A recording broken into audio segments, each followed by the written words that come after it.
Kenapa? Karena itu bakalan banyak manfaatnya yang bisa teman-teman dapatkan.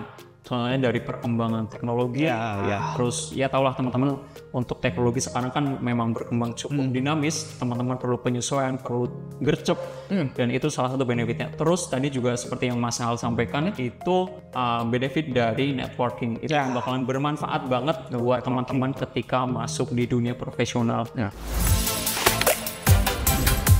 Bincang seru bareng anak IT, hanya di Talkbox. Halo Sobat Digital, kembali lagi bersama aku Min Boksahal di Talkbox episode terbaru. Tentunya kalau Talkbox ini beda ya sama Logibox. Kalau misalkan Logibox ini kita cuma cuap-cuap ngebahas topik seputar IT, tapi kalau Talkbox tentunya ada narasumber yang kita ajak ngobrol. Nah, kali ini kita udah kedatangan narasumber, tentunya ya nggak kalah keren lah ya. Apalagi ya pokoknya tamu atau narasumber yang aku undang di sini di Talkbox itu selalu punya cerita yang bisa dibagikan ke Sobat Digital. Yuk langsung aja kita kenalan ke narasumbernya. Halo Mas, apa kabar? Oke, halo, baik banget kabarnya. Gimana Mas Hal kabarnya? Aku baik-baik aja sih, senang aja udah ketemu sama narsum yang udah lama nih kita kontekan ini ya. Gue sekitar seminggu deh kayaknya ya, beberapa semingguan lah ya, semingguan, dan akhirnya kita bisa ngobrol di sini. Oke, Mas, ini langsung kenalan aja ke Sobat Digital nih. Namanya siapa dan sekarang kesibukannya ngapain aja sih? Oke, halo Sobat Digital, kenalin aku Fajar Ibrahim, biasa dipanggil Fajar. Aku mahasiswa dari Prodi Data Science, Institut Teknologi Telkom Purwokerto, dan sekarang untuk aktivitasku sendiri lagi magang sebagai data engineer, dan aku juga aktif di komunitas bernama Google Developer Student Club sebagai leader. Oke. Ini udah baru disebutin kenal aja tuh banyak yang perlu dikulik, ya nggak sih? Kayak pertama, ini kuliahnya di Purwokerto, tapi asalnya dari Purwokerto nggak? Ya, untuk asal memang dari, bukan Purwokerto, dari Kabupaten Kebumen asal. Kebumen, oke, menarik. Berarti ini ngerantau lah ya ke Purwokerto ya? Iya, merantau. Tapi Kebumen ke Purwokerto nggak begitu jauh deh kalau nggak salah ya? Sekitar 2 jam perjalanan. Oh, 2 jam ya? Ya, nggak begitu jauh kayak aku yang waktu itu dari Pemalang ke Bandung lah. Waduh, effort banget ya? Iya. Oke, nah Mas Fajar, ini banyak banget yang pengen aku gali lebih dalam gitu kan, dan apalagi tadi udah nyebutin kuliahnya di Prodi Data Science. Bener. Betul, di Data Science, dan juga sekarang lagi internship magang di sebuah perusahaan sebagai Data Engineer. Nah, ini menarik banget, aku pengen mengulik beberapa hal, ya kan? Dan sekarang ini yang lagi difokuskan adalah lagi magang sebagai Data Engineer. Iya. Boleh dong diceritain ke Sobat Digital, kalau magang sebagai Data Engineer di sebuah company gitu ya, itu day to day-nya ngapain aja sih? Oke, sebagai Data Engineer, ini salah satu mungkin tergantung dari perusahaannya juga. Tergantung dari project yang diberikan juga. Berhubung dengan yang aku jalani sekarang, projectnya itu memang project based on team, itu bakalan diaplikasikan di perusahaan juga. Itu projectnya berkaitan dengan membuat suatu sistem yang berkaitan dengan angka-angka gitulah. Pokoknya very teliti gitu. Itu untuk day to day-nya biasanya aku di awal biasanya checking dari timeline, terus juga dari progress yang dikerjakan. Terus abis itu kita diskusi dengan tim dari teman-teman sisi front end, back end, terus juga teman-teman dari UI UX, terus juga dari teman-teman sisi QA-nya juga, gimana perkembangannya, ada kendala atau enggak. Terus setelah kita sesi diskusi, biasanya langsung fokus ke job desk-nya yang spesifik masing-masing. Contohnya kalau aku di data engineer, biasanya aku lebih ke main di database-nya, gimana cara ngelola database-nya, gimana secure database-nya, terus juga beberapa mungkin perlu ada penyesuaian di database untuk keperluan dari teman-teman programmer, biasanya aku yang handle di bagian itu.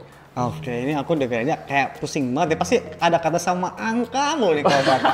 Emang Fajar sendiri suka sama angka gitu?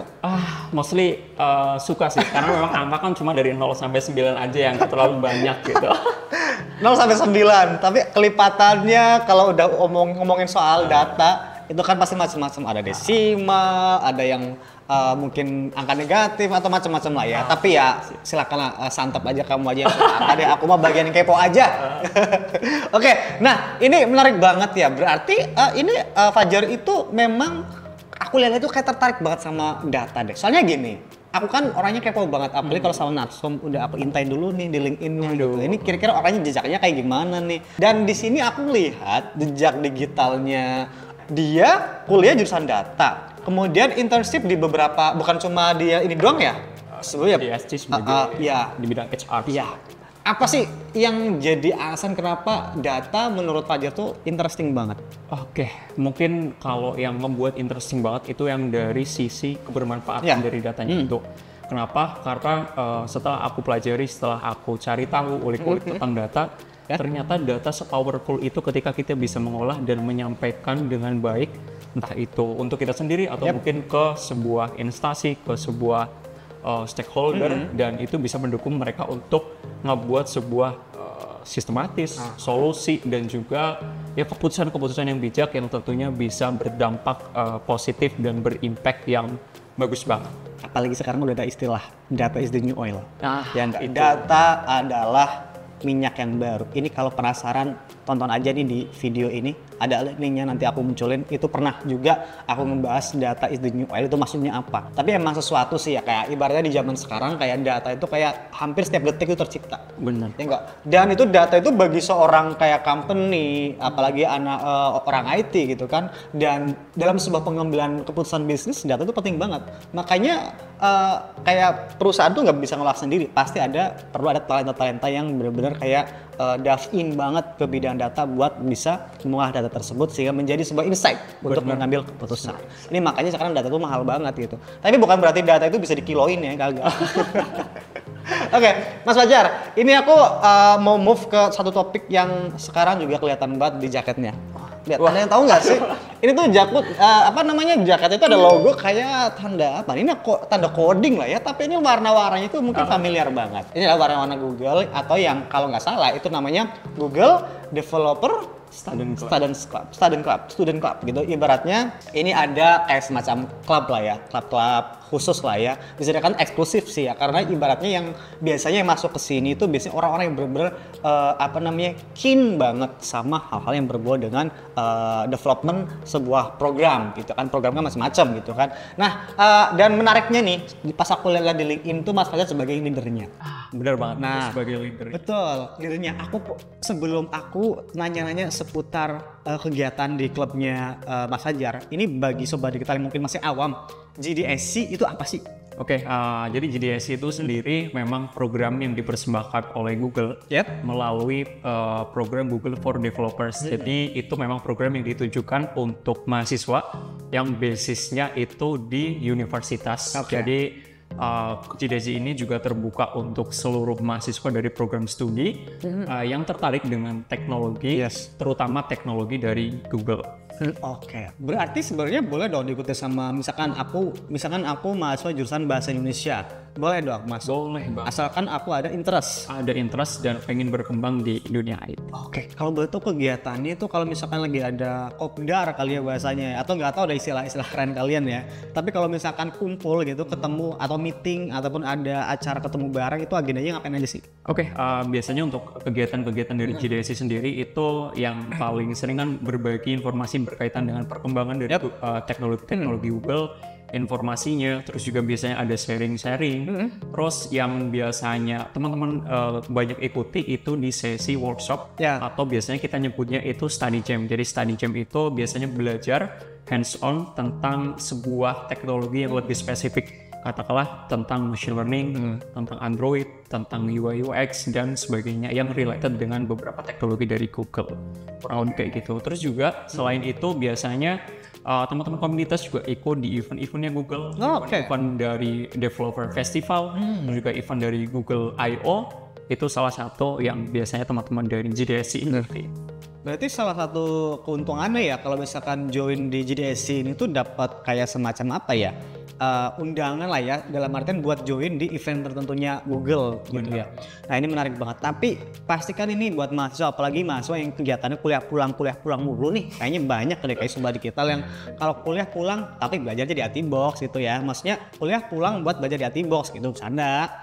Ini banyak banget yang mungkin kayak mikir, ngapain sih gue ikutan GDSC? Emang ada benefitnya buat gue gitu? Ada nggak sih buat mahasiswa? Kasih paham dong. Oke, tahu. Tentunya dari GDSC sendiri bakalan kasih benefit atau mungkin teman-teman bisa dapat benefit berupa ya pembelajaran, terus juga dari sisi perkembangan teknologi biasanya teman-teman bakalan dapat update lebih dulu dari entah itu teknologi kayak Google Cloud, TensorFlow, terus dan sebagainya. Terus juga teman-teman nantinya bakalan ada sesi mentoring yang langsung di mentor sama teman-teman dari GDSC, dan itu untuk materinya sendiri biasanya langsung eksklusif dari Google Developers-nya. Jadi udah dari pusat istilahnya untuk materi-materinya. Dan biasanya nih bagus juga ya misalkan ada experience pernah gabung, ini kan namanya komunitas ke organisasi Berarti untuk di sini kita nyebutnya komunitas ya, klub lah ya, klub gitu ibaratnya, istilahnya eksklusif klub yang khusus membahas soal hal teknologi by Google gitulah ya. Dan ini kalau boleh tahu berarti bukan komunitas atau bukan klub yang didirikan secara sukarela oleh komunitas tertentu di kampus tertentu gitu. Berarti masih ada kaitannya sama tim Google. Atau ini, aku agak bukan bias sih, aku agak kurang paham. Ini kan JDSC kan terbentuk base-nya itu di kampus-kampus gitu ya. Ada nggak sih kayak hubungan secara vertikal dengan Google-nya sendiri? Maksudnya kayak dari tim Google-nya tuh ada reach out ke kalian kah? Atau misalkan gimana tuh? Atau bener-bener kayak ini klub yang bebas? Jadi memang untuk JDSC sendiri itu memang program yang tadi dipersembahkan oleh Google. Jadi memang ada program manajernya sendiri untuk di program JDSC. Terus juga nanti di masing-masing negara itu bakalan kita ada namanya community manager. Untuk di Indonesia sendiri biasanya kita dengan community manager sering aktif diskusi sebagai lead. Terus juga ada sesi Monday meeting biasanya sharing-sharing dari progres masing-masing perkembangan atau mungkin kegiatan di chapternya masing-masing. Tapi ini di kampus-kampus di Indonesia semuanya ada atau di kampus tertentu aja?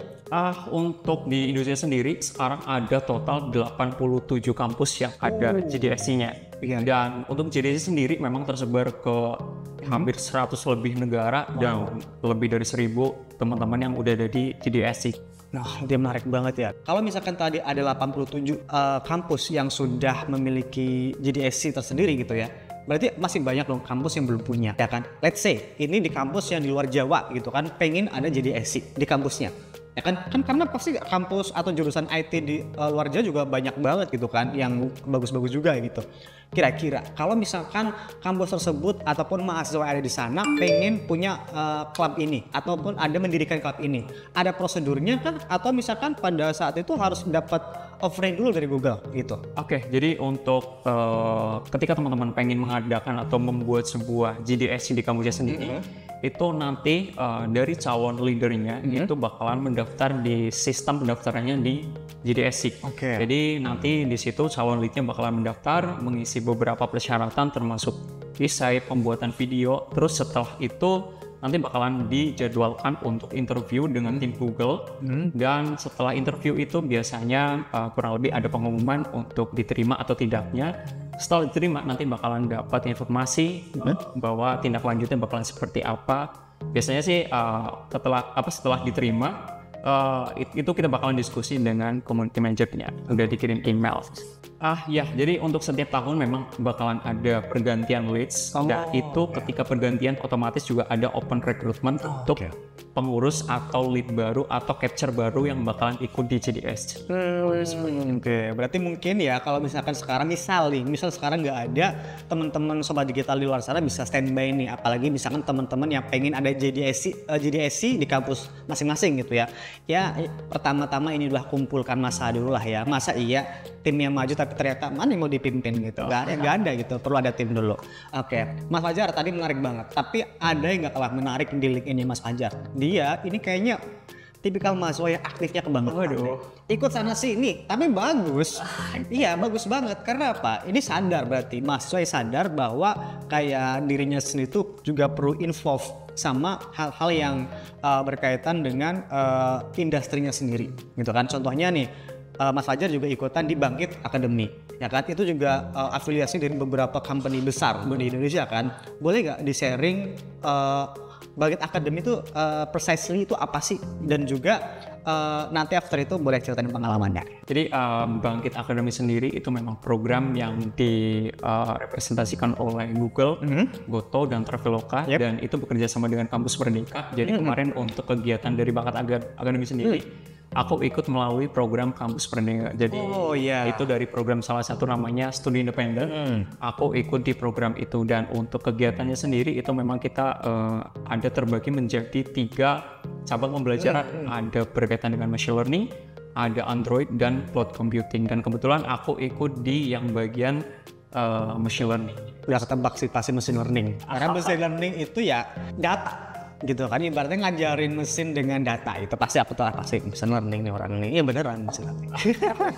Oke, nah ini apa namanya penting juga sebagai mahasiswa untuk aktif mengikuti tadi komunitas, klub, event atau agenda-agenda yang berkaitan dengan industri gitu ya. Dan di Bangkit Academy ini aku juga tertarik banget sama salah satu projectnya. Aku nggak tahu ini mungkin final projectnya karena biasanya kalau anak-anak yang ikut Bangkit Academy itu ada project akhirnya sendiri. Dan di sini namanya itu Diagnovis. Oke. Ini menarik banget. Ini Diagnovis itu ikan apa atau apa ini? Coba boleh dong jelas. Jadi Diagnosis itu memang singkatan dari Diagnose Your Fish Disease. Jadi memang sesuai namanya. Mungkin teman-teman juga bisa nembak itu ya pendeteksi spesifiknya penyakit ikan.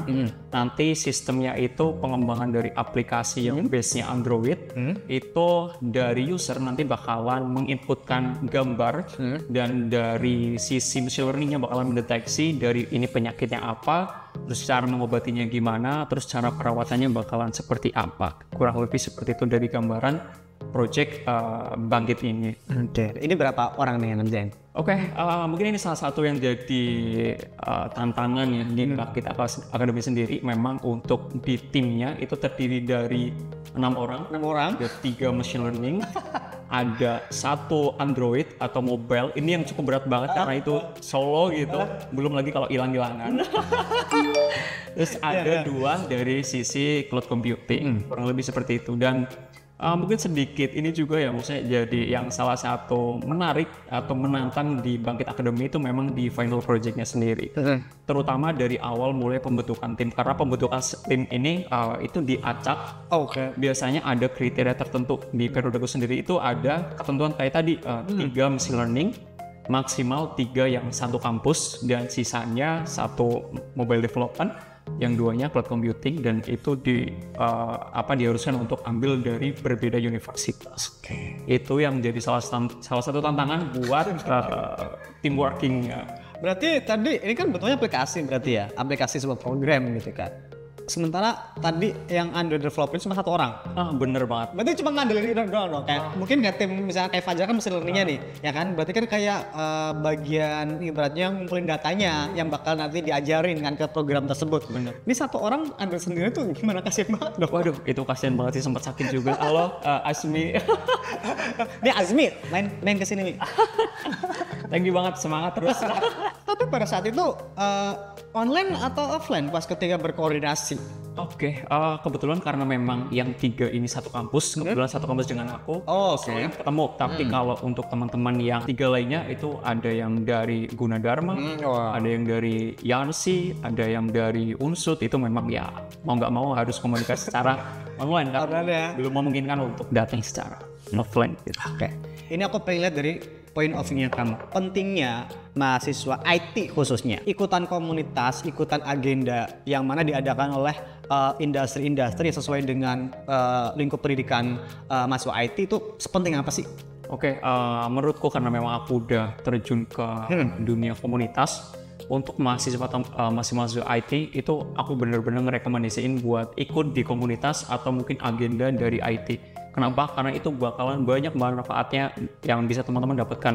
Soalnya dari perkembangan teknologi, terus ya tahulah teman-teman untuk teknologi sekarang kan memang berkembang cukup dinamis, teman-teman perlu penyesuaian, perlu gercep, dan itu salah satu benefitnya. Terus tadi juga seperti yang Mas Hal sampaikan, itu benefit dari networking, itu bakalan bermanfaat banget buat teman-teman ketika masuk di dunia profesional. Dan tentunya ketika teman-teman udah gabung di komunitas, tentunya banyak banget orang-orang di dunia profesional, teman-teman yang di dunia spesialisasi bidangnya masing-masing itu bisa sharing-sharing, bisa kadang diajak diskusi tentang sebuah project dan sebagainya. Itu yang bakalan membuat sebuah opportunity yang bagus banget buat teman-teman semua. Selanjutnya ini Jar, ini gue pengen kamu melihat jauh ke depan. Nggak ke depan sana ya. Jauh ya. Kamu ini kan udah magang nih, tapi masih kuliah lah ya, belum wisuda lah ya, belum wisuda. Impian karir kamu sebenarnya ke depannya itu apa sih? Yang pengen kayak nanti after graduation gue bakal pursue this career gitu. Apa yang pengen kamu kerja? Mungkin untuk impian karir gitu ya. Karena memang aku dari awal udah minat banget atau niat banget terjun ke dunia data, tentunya aku nanti bakalan kalau bisa pengen banget diterjun dunia data scientist. Spesifiknya kurang lebih seperti itu. Kenapa? Karena memang dari data scientist sendiri itu bisa benar-benar mengolah sebuah data dengan bagus, dan kayak tadi yang waktu awal aku sampaikan, itu bisa mendeliver sebuah manfaat untuk sebuah, ya dimanapun aku berada dan kapanpun. Iya benar banget. Nah selain ngasah skill data dari ke komunitas kayak misalkan Fajar ini ya, teman-teman kalau misalkan nih, nah sekalian info nih Jar, ini Sobat Digital dan juga Fajar juga ataupun teman mahasiswa, kalau misalkan pengen belajar ilmu data di Teamworks juga bisa. Bisa loh. Apalagi sudah ada 3 kelas khusus yang mengajarkan ataupun tentang data. Yaitu ada kelas data analis, data science, dan juga database engineer. Wow. Ini benar-benar 3 kelas yang emang jangan sampai dilewatkan banget sih. Apalagi misalkan nanti teman-teman pengen mengasah skill datanya, dan apalagi kayak yang kayak Fajar yang pengen banget dive in menjadi seorang data scientist, bisa banget lah ya. Ini oke, Mas Fajar, last question dari aku. Oke. Pesan buat kamerat nih, buat mahasiswa IT di luar sana yang mungkin masih satu semester sama kamu gitu kan, dan ataupun buat mahasiswa IT lainnya deh gitu kan, ya pengen kamu sampaikan ke mereka apa? Oke, mungkin untuk teman-teman mahasiswa IT di luar sana dengan berbagai bidang, jangan patah semangat, jangan malu untuk belajar tentang hal-hal teknologi baru, dan juga aktif untuk bisa ikut di kegiatan-kegiatan IT di luar sana. Kenapa? Karena banyak banget manfaatnya yang bisa teman-teman peroleh dan bisa teman-teman raih atau capai di luar sana. Buka lagi mungkin untuk matanya teman-teman atau mungkin penglihatannya teman-teman, bahwa di luar sana masih banyak banget yang perlu teman-teman pelajari. Dan juga karena memang ini dunia IT, dunia yang memang berkembang cukup pesat banget, itu salah satu yang penyebab aku merekomendasikan teman-teman untuk bisa aktif, nggak cuma di lingkungan perkuliahan tapi di luar perkuliahan.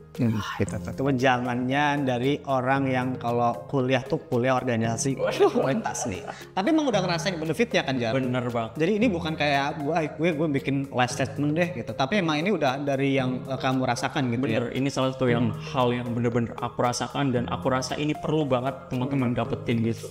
Iya makanya nih, apalagi ini kadang anak IT tuh ada satu masalah ya, bukan masalah sih, kayak isu yang sering berputar di sekitar mahasiswa IT, anak IT lah khususnya, itu kadang komunikasi dengan ketemu sama orang-orang kayak komunitas kan bisa masalah komunikasi gitu kan. Bener. Karena banyak stigma loh, kayak anak IT tuh awkward kalau ngomong, tapi buktinya ini Fajar aja ngomongnya casisus nih, kayaknya calon DPR kayaknya nih. Tapi enggak, dia calon data scientist gitu. Oke, Jar, thank you banget udah main ke Box, sharing-sharing seputar pengalaman kamu. Ini masih mahasiswa tapi kamu pengalaman itu udah yang menurut aku oke banget. Aku salut dan respect banget sama cara kamu buat meniti karir ke depannya, karena aku yakin bukan tanpa alasan. Aku yakin banget bukan tanpa alasan kamu ngikutin kayak komunitas, organisasi dan semacamnya. Pasti kamu juga punya target, ya nggak sih? Gua pengen jadi misalkan data scientist, maka jalan yang harus gue tempuh adalah seperti ini. Jadi gitu, Mbak. Jadi gitu. Oke, nah thank you banget, good luck buat karir kedepannya, magangnya semoga lancar, kuliahnya semoga dapat IPK yang sesuai harapan kamu, dan setelah lulus semoga semakin banyak opportunity yang bisa kamu ambil untuk jadi data scientist. Thank you banget Jar, udah hadir di sini. Dan buat Sobat Digital, thank you juga loh udah nontonin percakapan kita berdua dari awal sampai akhir. Jangan lupa untuk like, comment, subscribe, dan nyalakan lonceng notifikasi channel ini supaya kamu gak ketinggalan informasi terupdate seputar dunia IT. Aku Min Baksahal dan Fajar Ibrahim. See you in the next video. Ciao. Bincang seru bareng anak IT hanya di Talkbox.